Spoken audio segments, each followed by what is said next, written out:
The blizzard had been hammering the Montana cabin for 36 hours straight, and outside the temperature had dropped to 20 below zero. But inside, Nathaniel Kane stood barefoot on floorboards that radiated steady warmth, while his fireplace held nothing but cold ash. 3 neighboring families had already frozen to death that week, in cabins where fires burned constantly. Yet Nathaniel's family slept comfortably above a secret that frontier settlers would call impossible for another 2 years. Before we begin, let us know where you're watching from, and if engineering solutions from forgotten frontiersmen fascinate you, hit that subscribe button, because tomorrow's story involves an innovation even stranger than this one. The year was 1842. Winter had settled over the Montana Territory with the kind of cold that made trees explode in the night and turned breath to ice crystals before it left your mouth. Nathaniel Kane woke on the morning of February 8th to a silence that felt wrong. The fire in his stone fireplace had burned all night. He had fed it twice after midnight, piling on split pine until the flames roared. The cabin should have been warm. It was not. He rose from his bed and immediately felt the cold penetrating through 3 layers of wool blankets. His breath created white clouds in the dim pre-dawn light. The fire had burned down to coals, but coals should still have provided heat. The cabin interior temperature felt barely above freezing. He crossed to the fireplace and stirred the coals, adding kindling and fresh wood. Flames caught quickly. Heat poured from the firebox. But Nathaniel could feel it rising straight up the chimney, escaping into the frigid air outside. The warmth lasted only as long as you stood directly in front of the fire. 2 feet away, the cold dominated. He turned toward the corner where his wife Anna slept with their infant daughter Elizabeth. The corner was the coldest part of the cabin, furthest from the fireplace. Anna always complained about it, but there was nowhere else to put the bed in their small one-room structure. Nathaniel had built the cabin himself 3 years earlier when they first settled this isolated valley. He had followed the standard methods: log walls, chinked with moss and mud, a stone fireplace he had labored over for 2 weeks, a heavy door, 1 window, everything a frontier cabin needed. He walked to the bed. Anna was not moving. He touched her shoulder. She was cold. Not sleeping cold, dead cold. Elizabeth lay beside her mother, wrapped in a knitted blanket. The infant was still.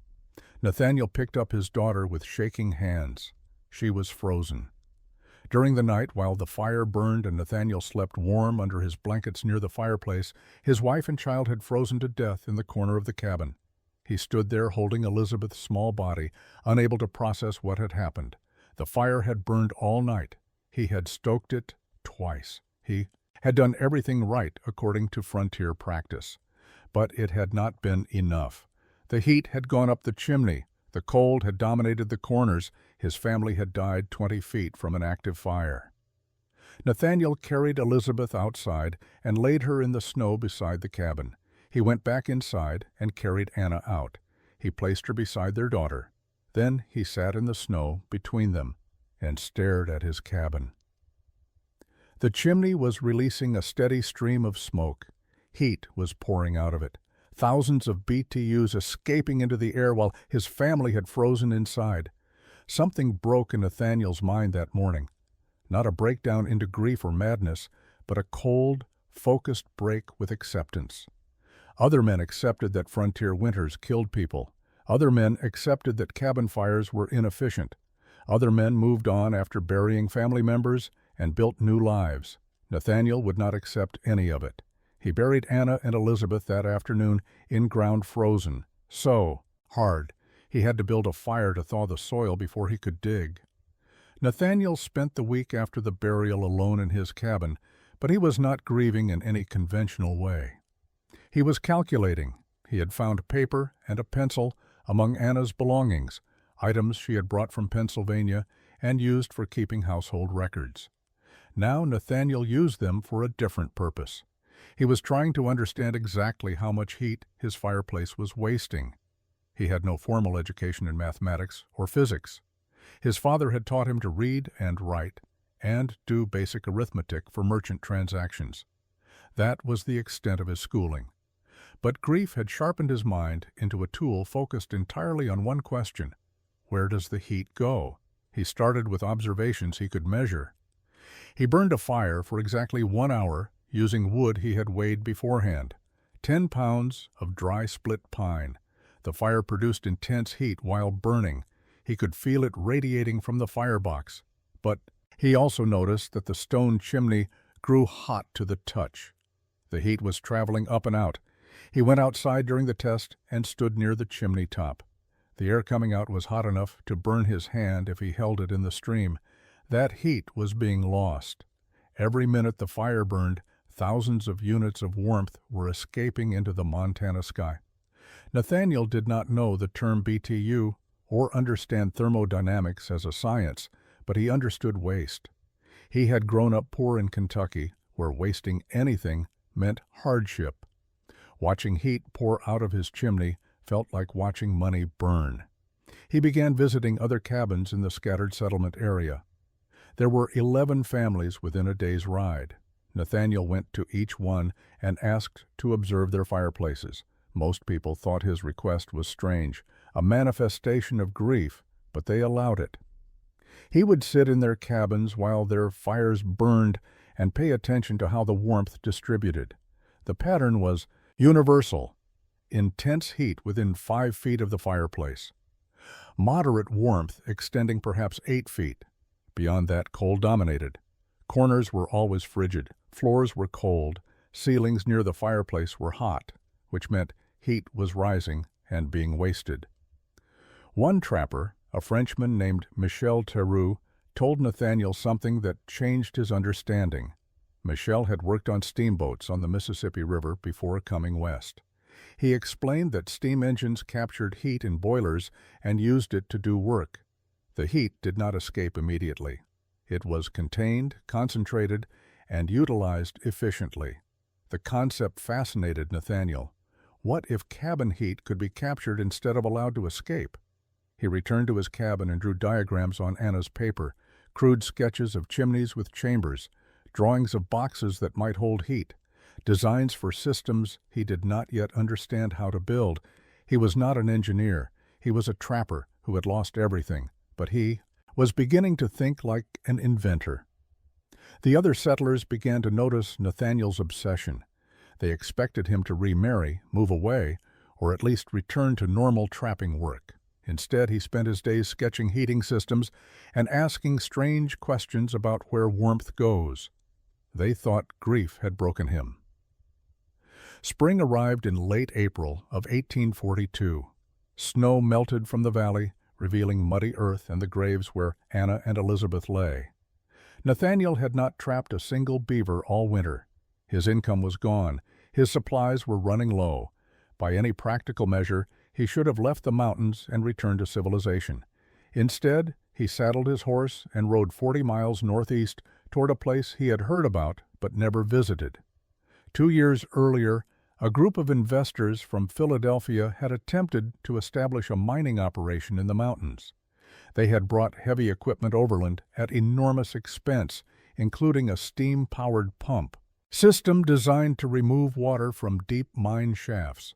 The venture had failed within 8 months. The gold deposits were not rich enough to justify the effort. The investors abandoned everything and returned east.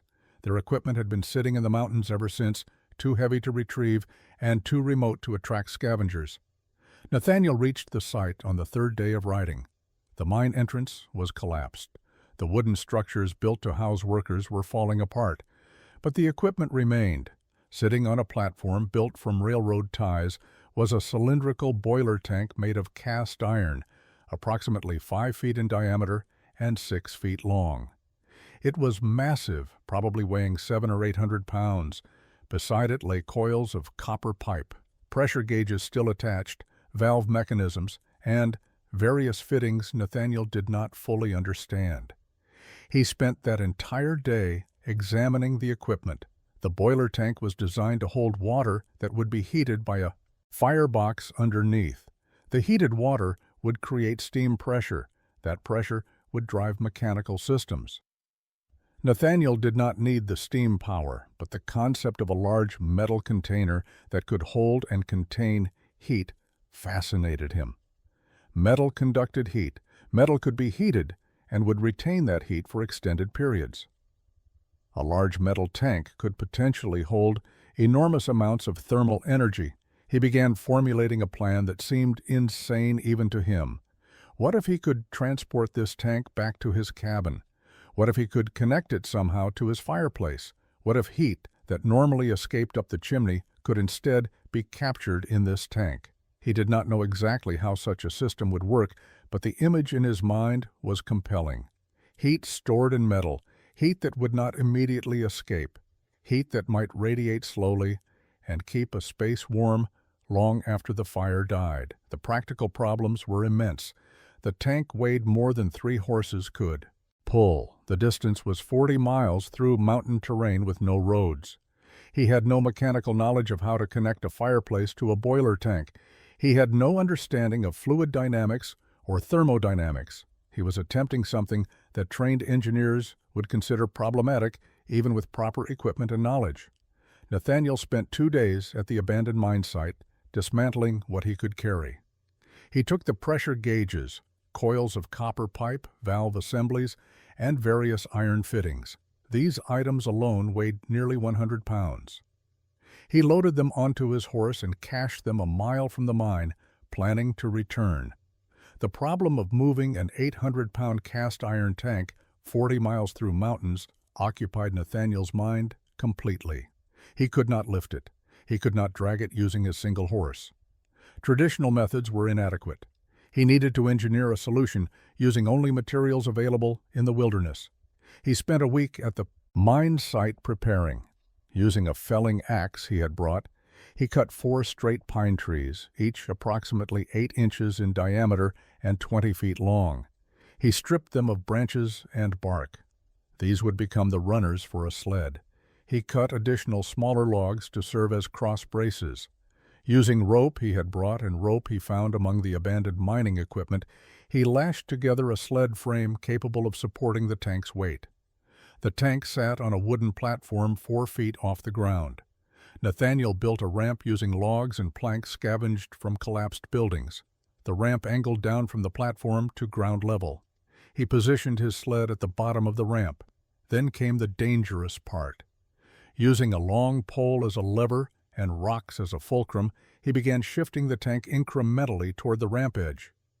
The work took an entire day. Several times the tank nearly rolled off the platform uncontrolled, which would have destroyed it and possibly killed Nathaniel, but eventually he maneuvered it onto the ramp. Gravity pulled the tank down the ramp. Nathaniel controlled its descent using ropes wrapped around trees, letting the rope slide slowly through his gloved hands. The tank reached the sled with an impact that cracked one of the runners, but the frame held. He spent another day lashing the tank securely to the sled and repairing the damaged runner with additional bracing. The journey began on May 19, 1842. Nathaniel hitched his horse to the front of the sled. The horse could not pull the weight on level ground. Instead, Nathaniel used the horse to maintain tension on the rope while he levered the sled forward using long poles. He would pry the sled forward a few feet, block the runners so it could not slide backward, then repeat the process. Progress was measured in yards per hour. For uphill sections, the method failed entirely. Nathaniel had to unload the tank, move the empty sled up the hill, then use a bakiki, rope and pulley system anchored to trees above to winch the tank up the slope. A single hill might require 2 days of work. For downhill sections, controlling the sled's descent became the challenge. Too much speed, and the sled would destroy itself and the tank. Nathaniel used drag ropes wrapped around trees, allowing the sled to descend slowly while he managed the rope tension. The journey took 23 days. Nathaniel arrived back at his cabin on June 11, 1842, with the cast-iron tank strapped to a sled that had been repaired so many times it was held together primarily by rope and determination. His horse was exhausted. Nathaniel had lost 15 pounds. His hands were covered in rope burns and blisters that had healed and reopened multiple times. but the tank was intact. He positioned the sled beside his cabin and spent 2 days simply resting and eating. Then he began the next phase of his plan. He was going to bury the tank beneath his cabin floor. The concept had developed during the long journey back. Nathaniel had noticed something while digging Anna and Elizabeth's graves.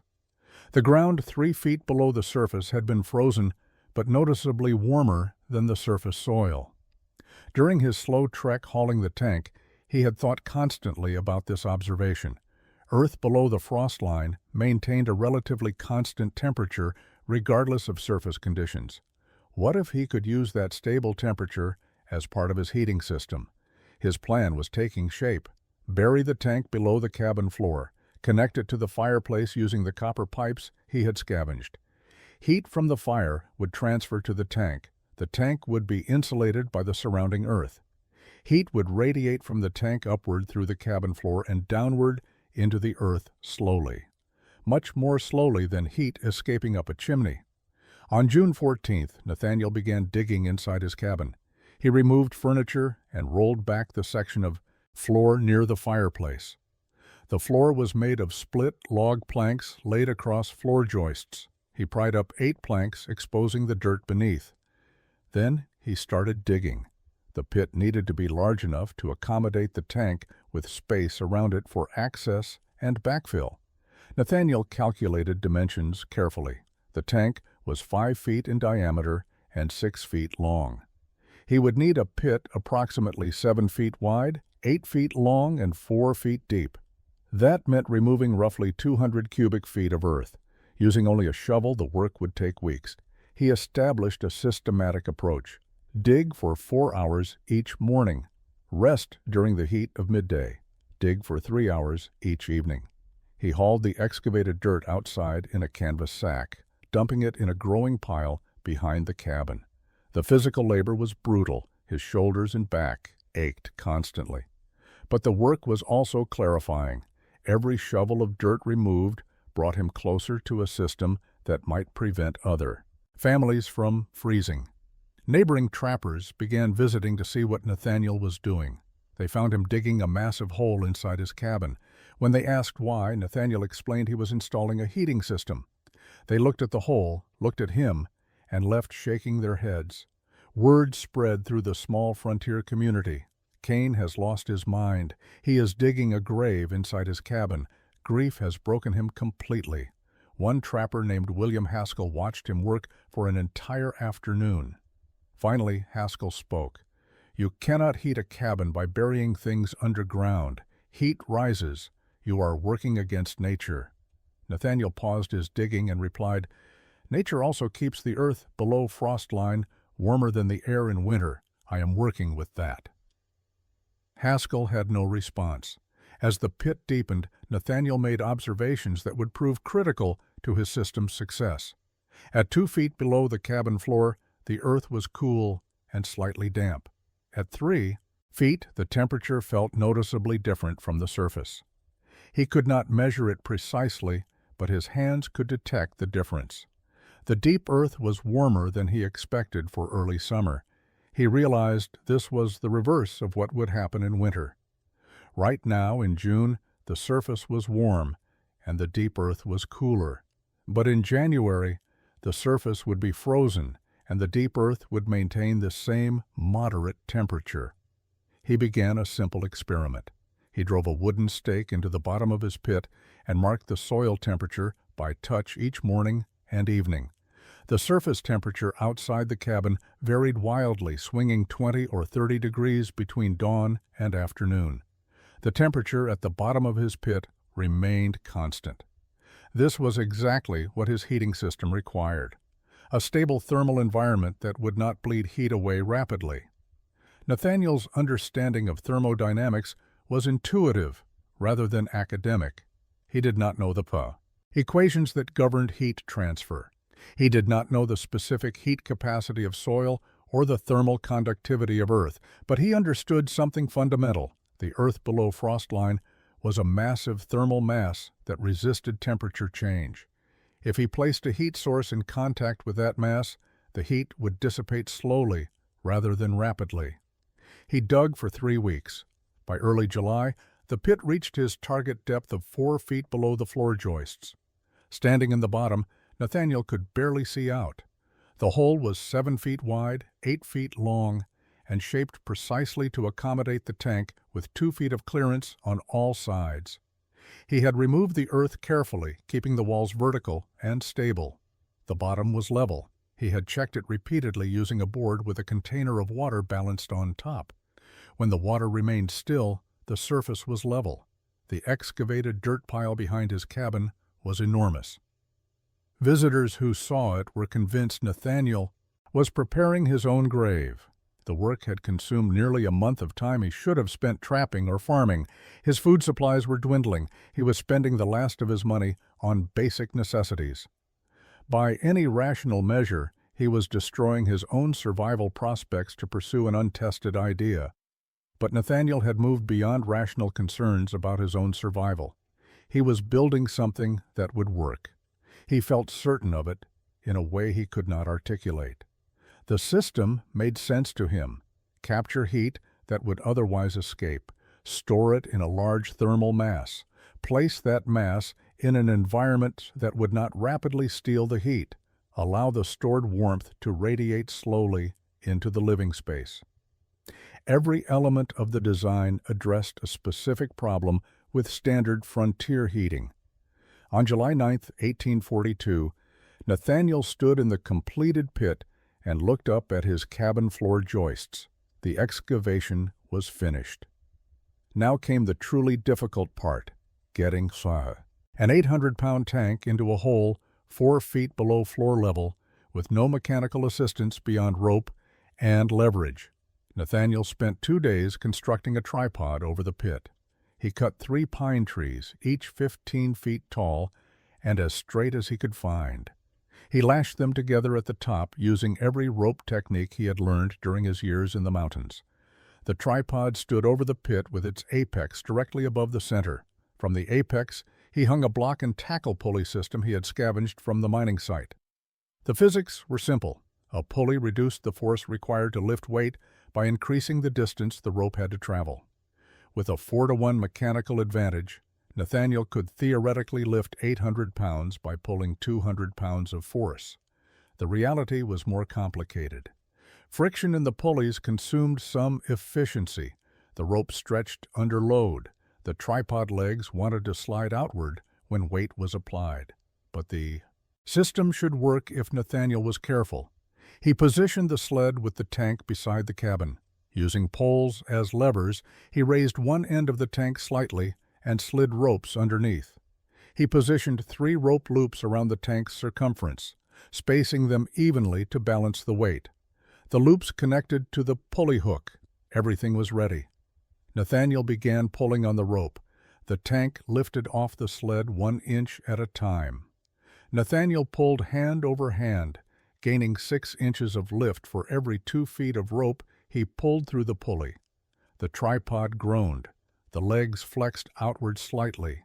Nathaniel stopped and braced the legs with additional stakes driven into the ground. He resumed pulling. The tank rose higher. When it reached 3 feet off the ground, Nathaniel maneuvered the sled out from underneath. The tank hung suspended from the tripod, swaying slightly. Nathaniel guided the tank over the pit using a rope tied to its side. Small adjustments in position required substantial effort. When the tank was centered over the excavation, he began lowering it by releasing rope through the pulley slowly. The descent had to be controlled perfectly. If the tank dropped and hit the pit bottom too hard, it could crack. Cast iron was strong but brittle.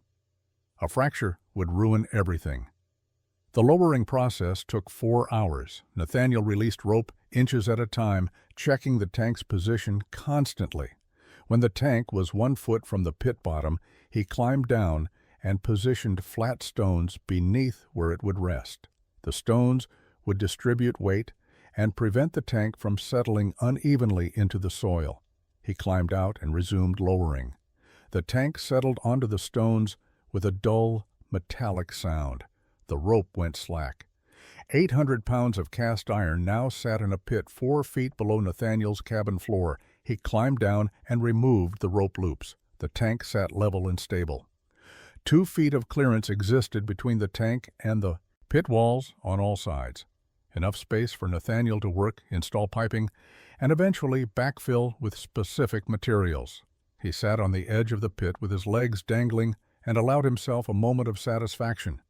The impossible part was done. A massive iron tank was installed beneath his cabin floor exactly where he needed it.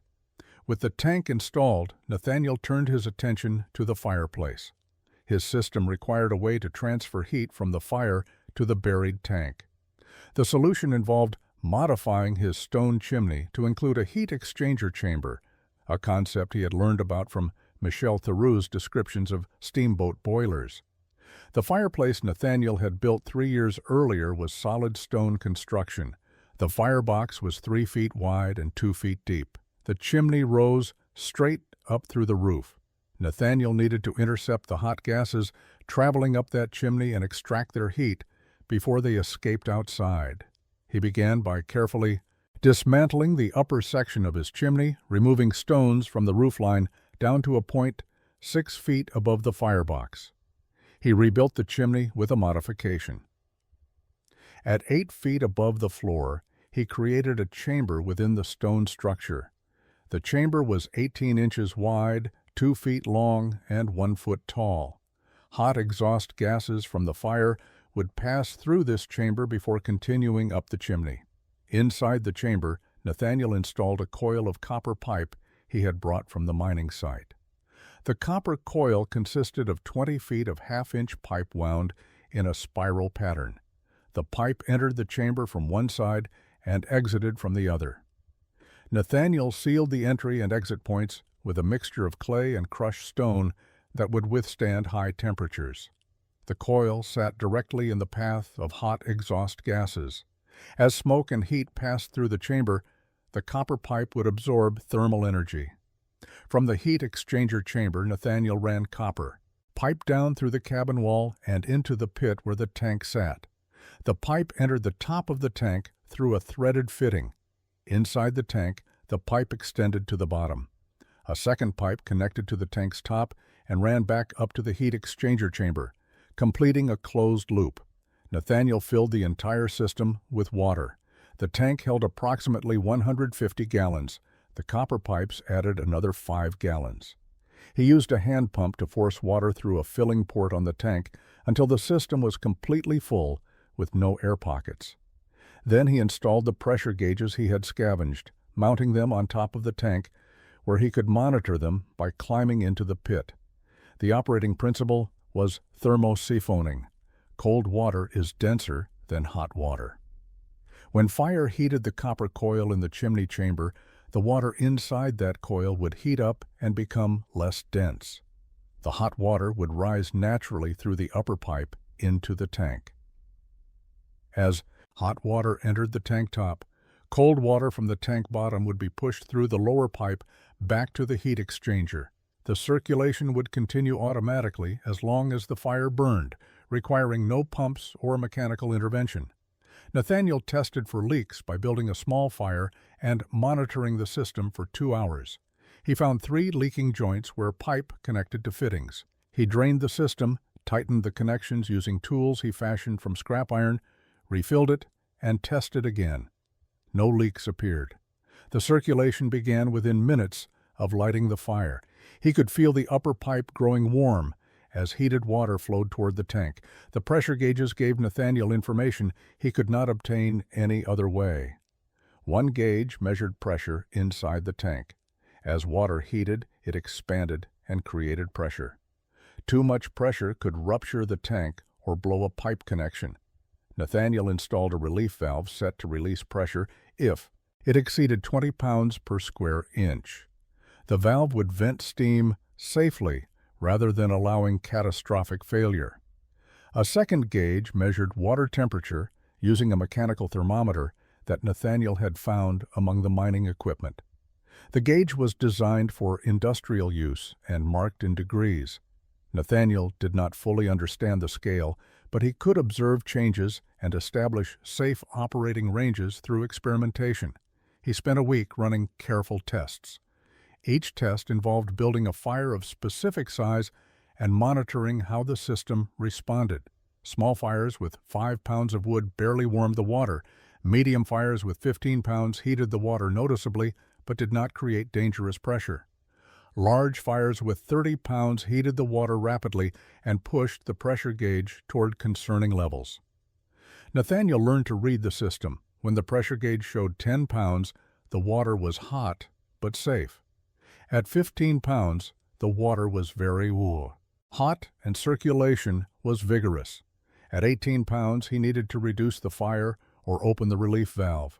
He never let pressure exceed 20 pounds. The lesson was clear. Moderate sustained fires were more effective than intense, short-duration burns. He also discovered that once the tank was hot, it held heat for a remarkably long time. After a test fire, he would let the flames die completely and monitor the tank temperature. The gauge would drop slowly, losing only a few degrees per hour. The earth surrounding the tank was insulating it exactly as Nathaniel had hoped. Heat was not escaping rapidly into the soil. Instead, the tank was maintaining its thermal energy. The backfilling process required careful consideration. Nathaniel could not simply shovel the excavated dirt back into the pit. Loose soil would settle over time and create voids. He needed a backfill material that would not compact excessively, but would provide good thermal contact between the tank and surrounding earth. He used a layered approach. Directly against the tank, he packed fine sand. Sand conformed to the curved tank surface and conducted heat reasonably well. Over the sand, he added the original excavated soil mixed with clay. He dampened the soil slightly and tamped it in layers 6 inches at a time. The tamping compressed the soil and eliminated air pockets. Between the tank top and the underside of the floor joists, he left 8 inches of space. This gap would allow heat to radiate upward into the cabin. The floor replacement was the final structural task. Nathaniel reinstalled the floor joists and planks he had removed, but before laying the planks, he added a layer of flat stones across the joists above the tank. The stones would absorb heat radiating from the tank and transfer it to the wooden floor above. Wood alone would insulate and slow heat transfer. Stone would conduct heat more effectively. October 3, 1842, marked the first complete test of Nathaniel's heating system. Outside temperature had dropped into the 30s overnight. Inside the cabin, morning air was cold enough to show breath. Conditions were perfect for evaluating whether his buried tank system would actually work. Nathaniel built a fire at dawn using 20 pounds of split pine. Flames caught quickly in the firebox. He watched smoke rise into the chimney and pass through the heat exchanger chamber. Within 15 minutes, he climbed into the pit and checked the gauges. The pressure gauge was beginning to move. Water temperature was rising. The system was circulating. He fed the fire steadily for 3 hours, maintaining strong flames without overloading the firebox. The pressure gauge climbed to 12 pounds. The temperature gauge showed water heating throughout the tank. Nathaniel placed his hand on the tank's iron surface. It was warm to the touch. Heat was being stored in 150 gallons of water and several hundred pounds of cast iron. At mid-morning, he let the fire begin dying down. He added no new wood. The flames diminished to coals, then to ash. By noon, the fireplace was completely cold. No heat was being generated. This was the critical test. In a standard cabin, temperature would begin dropping immediately once the fire died. Nathaniel's cabin should behave differently. He monitored cabin temperature by feel and observation.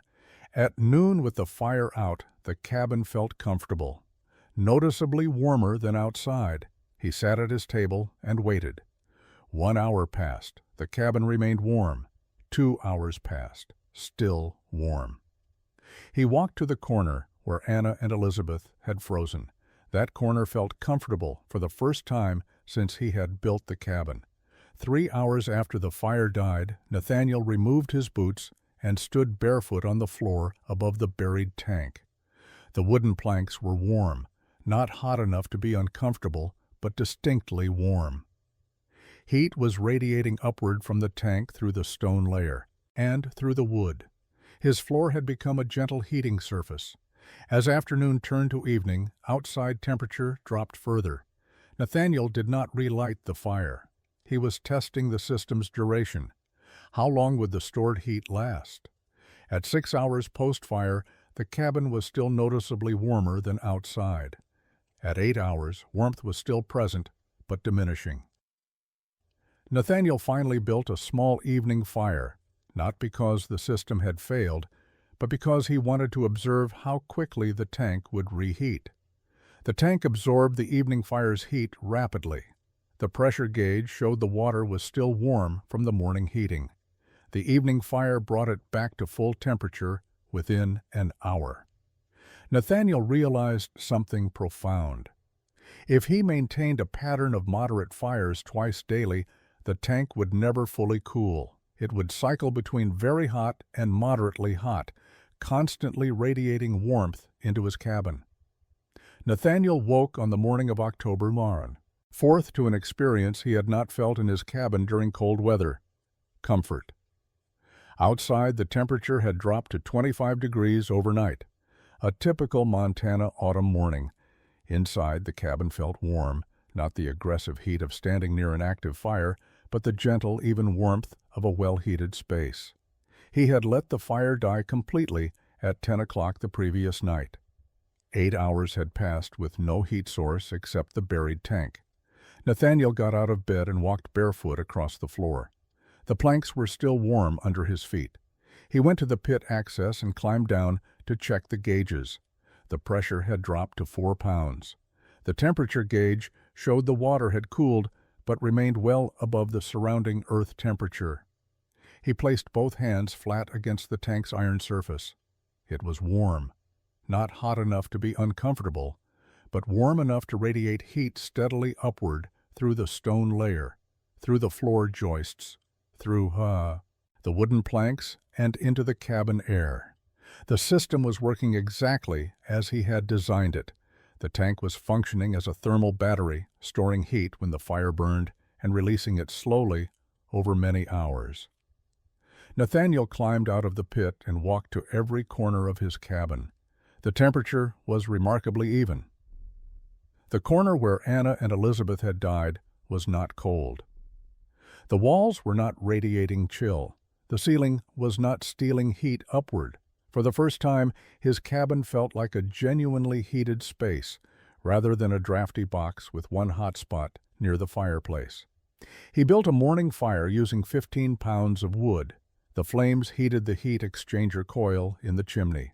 Water began circulating through the system. Within 30 minutes, the tank temperature was rising again. Nathaniel realized he could maintain comfortable cabin temperature indefinitely using far less wood than a standard fireplace required. A conventional frontier cabin needed constant fire, feeding to stay marginally warm. His system needed only 2 moderate fires daily. The efficiency difference was substantial. Nathaniel estimated he was capturing perhaps 60% of his fire's heat instead of losing 85% up the chimney. The buried tank held that captured heat and released it over 12 to 16 hours. The thermal mass of water and iron combined with earth insulation created a storage system that conventional frontier heating could not match. He spent that day simply observing how the system maintained temperature. He took notes on paper, recording when he added wood, how much wood, what the gauges read, and how the cabin felt. The data was crude, but useful. He was learning to operate his heating system the way a steamboat engineer learned to operate a boiler. Not through formal education, but through careful observation and adjustment. By evening, Nathaniel was confident the system would survive winter. More than survive. It would keep him genuinely warm using reasonable amounts of firewood. The impossible had become functional. A buried iron tank connected to a modified chimney was outperforming every other cabin heating method on the Montana frontier. Word of Nathaniel's warm cabin spread through the scattered trapping community during October. Trappers preparing for winter heard stories about Kane's place staying warm without constant fire. Most dismissed the reports as exaggeration. A few became curious enough to visit and see for themselves. On October 19th, 3 trappers arrived at Nathaniel's cabin. William Haskell, who had previously mocked the excavation, brought 2 others, a German immigrant named Klaus Reinhardt and a younger American trapper named Thomas Webb. They arrived in late afternoon when Nathaniel's morning fire had been out for 6 hours. The men entered the cabin expecting to find Nathaniel huddled near an active fire. Instead, they found him sitting at his table, writing notes. The fireplace held nothing but cold ash, yet the cabin interior was noticeably warm. All 3 visitors stopped and looked around, confused by what they were experiencing. Haskell spoke first. "Where is your fire?" Nathaniel gestured to the cold fireplace. "Went out around noon." Klaus walked to the fireplace and put his hand in the firebox. Stone cold, no residual heat.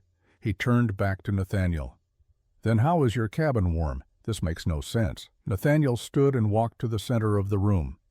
"Take off your boots." The 3 men looked at each other but complied. When they stood barefoot on Nathaniel's floor, their expressions changed. Thomas Webb knelt and placed both palms flat on the wooden planks. "The floor is warm." "How is the floor warm?" Nathaniel explained his system. He described the buried tank, the heat exchanger in the chimney, the water circulation, the thermal mass storage. He showed them the access to the pit where they could see the gauges. The 3 trappers climbed down and examined the installation. They saw the iron tank, the copper pipes, the pressure gauges, the careful backfilling. Everything Nathaniel described was physically present and apparently functional. When they climbed out, Klaus asked the question all 3 were thinking. "This works? Truly works?" Nathaniel walked to the fireplace and began building a fire. "Watch." He lit kindling and added wood. Within minutes, flames were burning steadily. He took the 3 men to the pit. "Watch the gauges." Over the next 30 minutes, they observed the pressure gauge climbing. The temperature gauge showed rising heat. Klaus touched the copper pipe coming from the chimney. It was growing hot. He touched the pipe entering the tank. Also hot. "Water is moving through the pipes. The system circulates." Nathaniel nodded. "Heat that would go up the chimney now goes into the tank. Tank holds it, releases it slowly through the floor." Haskell walked back to the floor above the tank and stood there. "You heat your cabin from below, like the earth itself is warm." Nathaniel had not thought of it that way, but the description was accurate. He had essentially created artificial ground heat. Thomas asked the practical question, "How much wood do you burn?" Nathaniel showed them his wood supply. 2 fires daily, 15 to 20 pounds each. The tank stays warm constantly. The 3 trappers stayed until evening, asking questions and examining every aspect of the system. When they left, their skepticism had transformed into something else. Not quite belief, but uncertainty. What Nathaniel had built should not work according to their understanding of heating. Yet it clearly did work. The warm cabin and cold fireplace were impossible to dispute. The blizzard arrived on November 17, 1842. Weather in the Montana mountains could change rapidly, but this storm gave warning. The temperature dropped 15 degrees in 3 hours. Wind shifted to the north. Clouds built in massive formations. By afternoon, snow was falling heavily. By evening, the storm had become a full blizzard. Nathaniel prepared methodically. He brought in extra firewood and stacked it inside near the fireplace where it would stay dry. He checked his food supplies. He filled containers with water from the creek before it became inaccessible. He built a strong fire and heated his tank to maximum safe temperature. The pressure gauge read 15 pounds. The water was very hot. His thermal battery was fully charged. The blizzard intensified through the night. Wind screamed around the cabin. Snow accumulated rapidly. By morning, drifts were building against the walls. The temperature outside had dropped to 10 below zero. Nathaniel's cabin, however, remained warm. He built a moderate morning fire, heated the tank again, and let the fire die by midday. The stored heat kept the interior comfortable.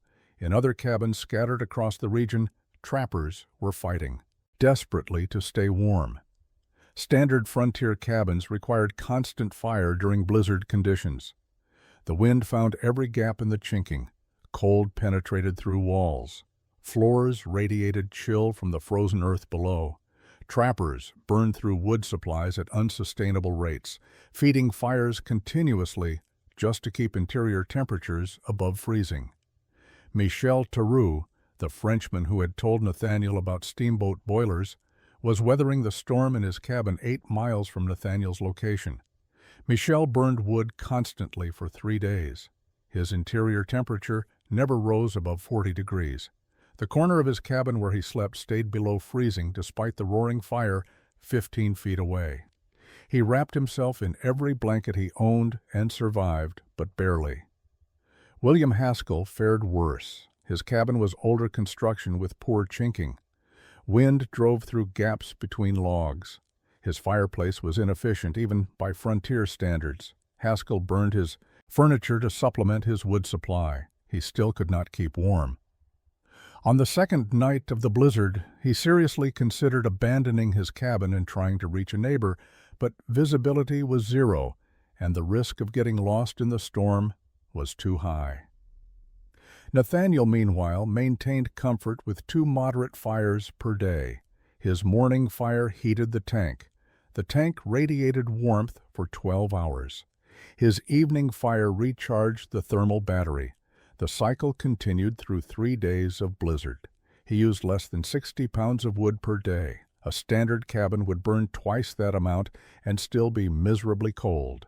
The storm finally broke on November 20th. 3 days of continuous snow and wind ended with clearing skies and brutal cold. The aftermath temperature dropped to 18 below zero. Nathaniel woke that morning in a warm cabin with a cold fireplace. His system had maintained heat through the night. 2 miles east of Nathaniel's cabin lived a family named Carson. Robert Carson, his wife Margaret, and their 2 children, a boy of 7 and a girl of 4, had settled the previous year. Their cabin was typical frontier construction. Robert had built it in 5 days with help from neighboring trappers. Notched logs, mud chinking, a simple door, 1 small window covered with oiled paper, and a basic stone fireplace. The Carson family had survived the previous winter with difficulty but without tragedy. This year's blizzard, however, brought disaster. On the second night of the storm, wind tore their cabin door off its leather hinges. The door, already weakened by a full season of use, could not withstand the sustained force. It ripped free and disappeared into the darkness. With no door, the cabin became barely more protective than being outside. Wind poured through the opening. Snow accumulated inside. The fireplace could not compensate for the massive heat loss. Robert tried to block the doorway using blankets and a table, but the improvised barrier was inadequate. The family huddled near the fireplace, but even there, the cold was penetrating. Margaret wrapped both children in every piece of fabric they owned. Robert fed the fire continuously, burning their entire remaining wood supply in one desperate night. By dawn, the children were showing signs of frostbite on their fingers and toes. Margaret's hands were numb. Robert had lost feeling in his feet. The family was hours from freezing to death inside their own cabin. When the storm cleared, Robert managed to make it to the nearest neighbor, Klaus Reinhardt, whose cabin was 1 mile away. Klaus provided temporary shelter and medical attention. Margaret and the children survived, but both children lost portions of fingers to frostbite. Margaret lost 2 toes. Robert's feet were badly damaged but recovered. The family was alive but permanently marked by the failure of their cabin to protect them. Word of the Carson family's near-death experience spread quickly. Through the small frontier community, everyone understood how close the family had come to complete disaster. A cabin door failure during a blizzard was not unusual. What was unusual was having no backup protection. In a standard cabin, losing the door meant losing the battle against cold. Klaus brought the Carson family to Nathaniel's cabin 3 days after the storm. Margaret's feet were bandaged. The children were wrapped in blankets. Robert walked with difficulty. When they entered Nathaniel's warm cabin and felt heat radiating from the floor, Margaret began crying, not from pain, but from the realization that warmth like this could have saved her children's fingers. Robert asked Nathaniel a simple question. "Can you help me build what you have built?" Nathaniel looked at the bandaged family and nodded. He would help. The system that had kept him comfortable while his neighbors suffered was not something to hoard. If other families could benefit from the knowledge, Nathaniel would share it freely. Spring of 1843 arrived with snowmelt and mud. As soon as weather permitted travel and outdoor work, Nathaniel went to the Carson family's cabin to help Robert rebuild with an underground heating system. The project would take weeks, but Robert was committed. His children's mutilated hands were permanent reminders of what inadequate heating cost. Nathaniel brought tools and his remaining copper pipe. He brought detailed drawings he had made of his own system. He brought knowledge gained from a winter of operating his thermal battery. The first task was assessment. Robert's cabin needed structural work before any heating system could be installed. The door frame required complete rebuilding. The chinking needed replacement. The fireplace needed modification. They started with excavation. Robert's cabin floor was dirt, not planks, which simplified access. They marked an area 7 feet by 8 feet near the fireplace and began digging. Robert did most of the physical labor. His body had recovered from frostbite, and he attacked the digging with intensity born from trauma. Nathaniel supervised, ensuring dimensions were correct and walls stayed vertical. The problem of obtaining a tank arose immediately. Nathaniel's tank had come from the abandoned mining operation. That equipment was gone, scavenged by others or inaccessible. They needed an alternative. Nathaniel suggested building a tank from wood and making it watertight with pitch. Robert rejected the idea. He wanted metal, like Nathaniel's system. Metal would last decades. Wood would eventually rot. They rode to a trading post 40 miles south, a journey of 3 days. At the post, they found a water cistern salvaged from a failed homestead. The cistern was smaller than Nathaniel's tank, only 3 feet in diameter and 4 feet long, but it was wrought iron and sound. The price was steep. Robert paid with nearly all his savings from the previous trapping season. They hauled the cistern back using 2 horses and a reinforced travois. Installation followed the same process Nathaniel had used. Tripod construction, pulley system, careful lowering into the pit. The smaller tank was easier to handle but required the same precision. Once positioned, they began the fireplace modification. Robert's chimney had to be partially dismantled and rebuilt with a heat exchanger chamber.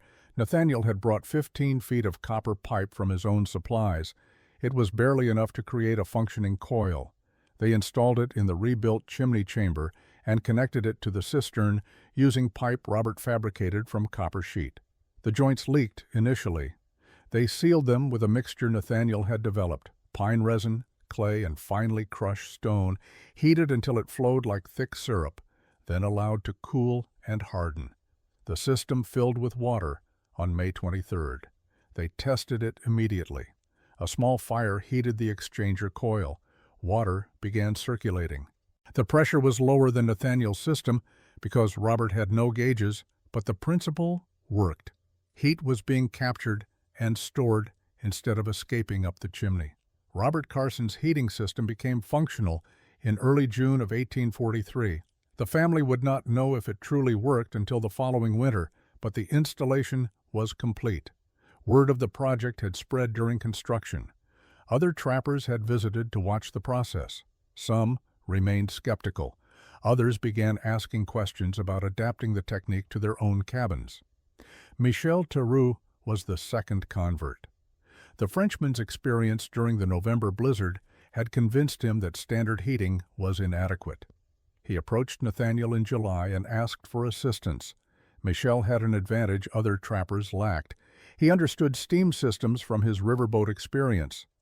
Nathaniel's explanations of thermosiphoning and heat exchange made immediate sense to Michel's trained mind.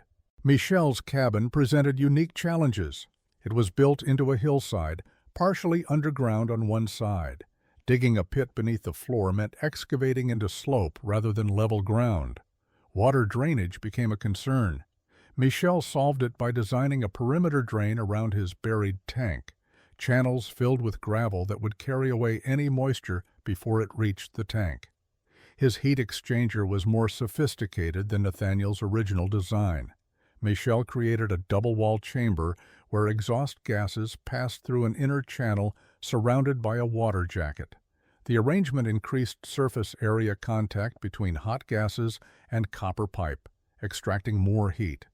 Michel's system proved slightly more efficient than Nathaniel's, though more complex to build. Thomas Webb, the younger trapper who had visited Nathaniel's cabin during the skeptic's initial inspection, started his installation in August. Thomas had no wife or children, but he had spent enough brutal winters in a standard cabin to appreciate the value of reliable heat. His approach was minimalist. He scavenged a small iron drum from an abandoned freight wagon and used it as his tank. His heat exchanger was crude, just a single length of pipe snaking through his chimney. But the system worked. By September, 6 cabins in the region had underground heating systems in various stages of completion. Each installation was unique, adapted to available materials and specific cabin designs, but all followed the same basic principle: capture waste heat, store it in buried thermal mass, radiate it slowly into living space. The trappers began sharing modifications and improvements. Klaus Reinhardt discovered that adding a layer of ash around his tank improved insulation. William Haskell, who had initially mocked Nathaniel's excavation, now had his own pit dug and was fabricating a tank from riveted sheet iron. The skeptic had become a believer after spending one more winter in a freezing cabin. Nathaniel provided advice freely to anyone who asked. He shared his drawings, explained his reasoning, and helped troubleshoot problems. He never asked for payment or recognition. The knowledge belonged to anyone who needed it. The frontier operated on mutual assistance. A technique that saved lives should spread without restriction.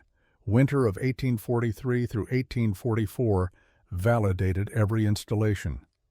The Carson family's cabin stayed warm. Margaret Carson wrote a letter to relatives in Pennsylvania describing how her children now played barefoot on warm floors in January.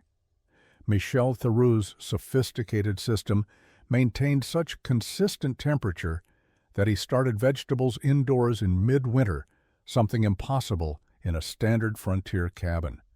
Thomas Webb used half the firewood he had burned in previous years and stayed warmer. The success rate was not perfect. One trapper named Simmons built his system incorrectly, positioning his tank too shallow. Frost penetrated to the tank during extreme cold, and the system lost efficiency. Another trapper used green wood for his heat exchanger coil supports. The wood dried and shrank, causing the coil to sag and restrict water flow. But these failures were learning experiences. The community shared solutions. Simmons re-excavated and lowered his tank. The second trapper rebuilt his exchanger with proper materials. By 1847, underground heating systems existed in 24 cabins across the northern Montana Territory. The technique had spread beyond the original settlement area. Trappers traveling to distant regions carried knowledge of the design. A trading post operator near the Yellowstone River installed a large system in his store building.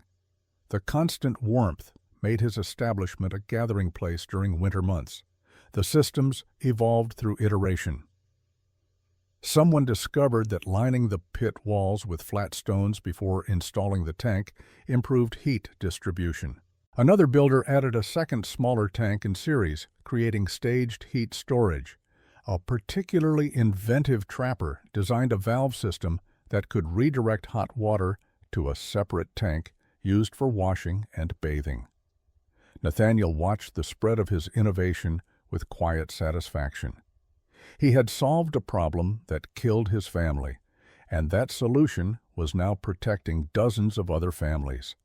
The technique was becoming known regionally as underground heat, or sometimes Kane system, though Nathaniel never promoted his name association with it. Settlers arriving on the Oregon Trail heard about the heating method from trappers and mountain men. Some incorporated underground thermal storage into their homestead cabins.